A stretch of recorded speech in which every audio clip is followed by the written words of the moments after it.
इसको समझेंगे जरा। शरीर आपका सबसे इंपॉर्टेंट हिस्सा है, तो कुछ भी शरीर में डालोगे तो दो तरीके से ये रिस्पॉन्ड करेगा, दो काम करेगा।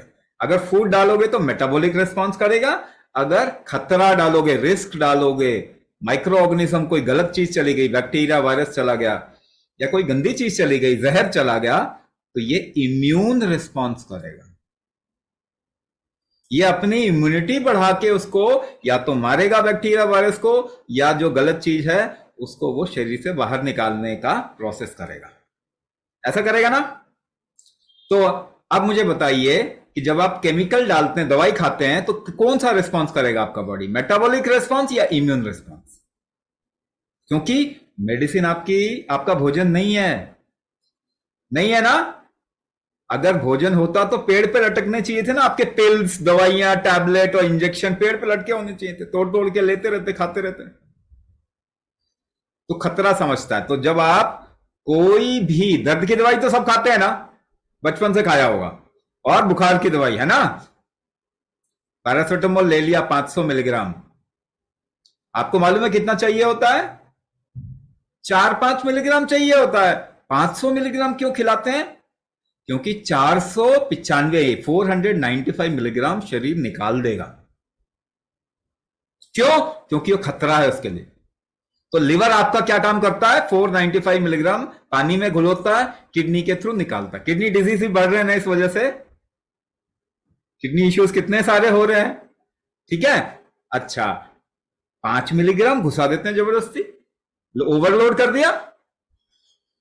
इसको कहते हैं फर्स्ट लिवर बाईपास। ये टॉर्चर किया ना आपने अपने लिवर के साथ में, टॉर्चर किया ना। अच्छा, मेडिसिन डालेंगे तो इम्यून रिस्पांस बढ़ेगा, मेटाबॉलिक रिस्पांस नीचे जाएगा।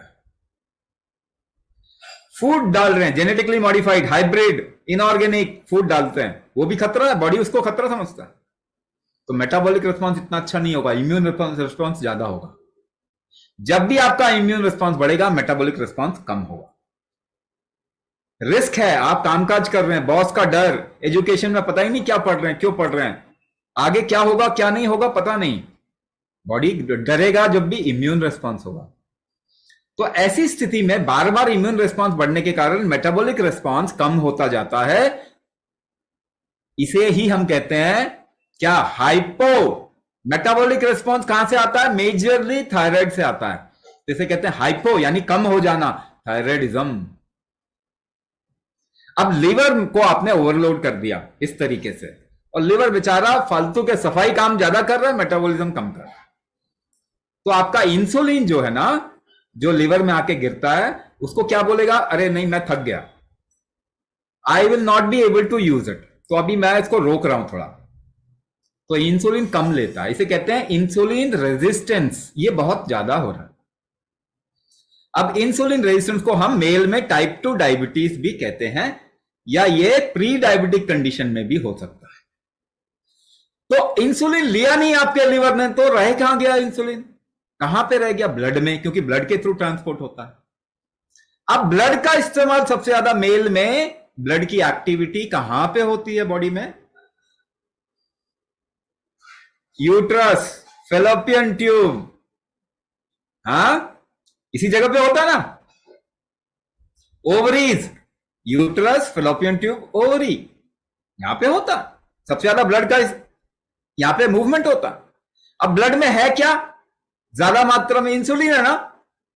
अब ये इंसुलिन ग्रोथ हार्मोन है, ग्रोथ हार्मोन, ये कहीं पर भी जाएगा वहां पे चीजों को बढ़ाने लग जाएगा। फिर क्या होगा? ओवरी में क्या हो जाएगा? कुछ चीजें बढ़ जाएंगी, उसे कहते हैं सिस्ट। उसका नाम दिया पॉलीसिस्टिक ओवेरियन डिजीज, पीसीओडी। सुना है ना नाम? सुना है ना नाम? मैं आपको बता रहा हूं क्यों हो रहा है, समझिए।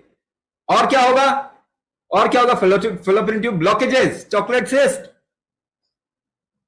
ठीक है। तीसरी चीज क्या होगी? ओवरी में डिविएटेड ग्रोथ, अनइवन ग्रोथ। तो उसके कारण क्या होगा?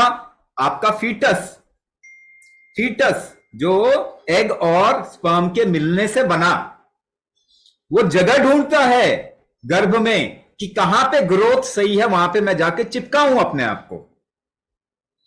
तो अगर अनइवन ग्रोथ होगा तो तब क्या होता है, वो फीटस कहां चिपकेगा, close to fallopian tube, fallopian tube के नजदीक जाने की कोशिश करेगा। इसे एक्टोपिक प्रेगनेंसी कहते हैं, सुना है नाम, एक्टोपिक प्रेगनेंसी कहते हैं। वो ठीक से फिर ग्रो नहीं कर पाएगा, कभी कभी फेलोपियन ट्यूब को काट दिया जाता है उसकी वजह से। अब ये कहानी चल रही है, देखिए कहां से शुरुआत हुई, एक गलत चीज अपने शरीर में डालने से शुरुआत हुई। अब प्रोटीन का मैन्युफैक्चर अगर नहीं होता आपके बॉडी में ठीक, तो मुझे बताइए कि हमारे सारे हार्मोन तो प्रोटीन ही होते, तो हार्मोन की डेफिशिएंसी होगी। क्या कोई ऐसी चीज है जो आपके एमएच काउंट बढ़ाती है? कुछ भी नहीं बढ़ाता। मेदिनी का कोर्स करोगे 1 महीने में बढ़ जाएगा।